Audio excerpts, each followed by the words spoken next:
Before there ever was a universe, before there ever was a planet Earth, even before there was a single angel created, there was an eternal God. There was an eternal Father, an eternal Son, and an eternal Spirit. And there was an eternal purpose and an eternal plan to achieve that purpose.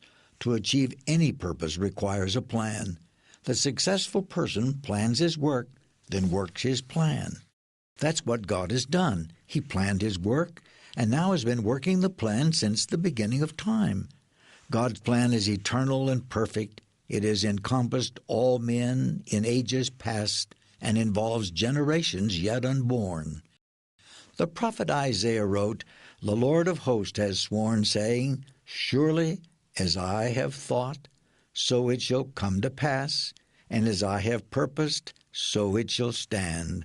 The Lord of hosts has purposed, and who will annul it? His hand is stretched out, and who will turn it back?" And in Isaiah 46, God says, "I am God, and there is no other. I am God, and there is none like me, declaring the end from the beginning, and from ancient times things that are not yet done, saying, My counsel shall stand, and I will do all my pleasure. Indeed, I have spoken it. I will also bring it to pass. I have purposed it. I will also do it." God knows the past, the present, and the future because he planned it. The wise man Solomon wrote, "I know that whatever God does, it shall be forever. Nothing can be added to it, and nothing taken from it.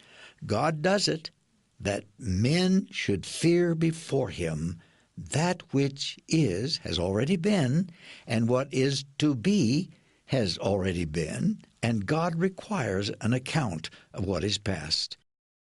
In the end, God's plan will bring him glory, but it also has practical aspects for us right now. For instance, the plan of God gives us an attitude of worship. It humbles us because it causes us to realize how unsearchable the wisdom of God is, and it inspires awe because it causes us to recognize the absolute sovereignty of God. The plan of God also inspires confidence in God.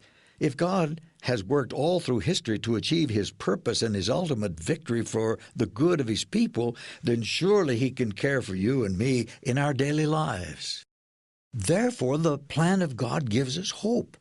As we see that previous promises and prophecies have been fulfilled, we have assurance that all of God's other promises and prophecies will be fulfilled.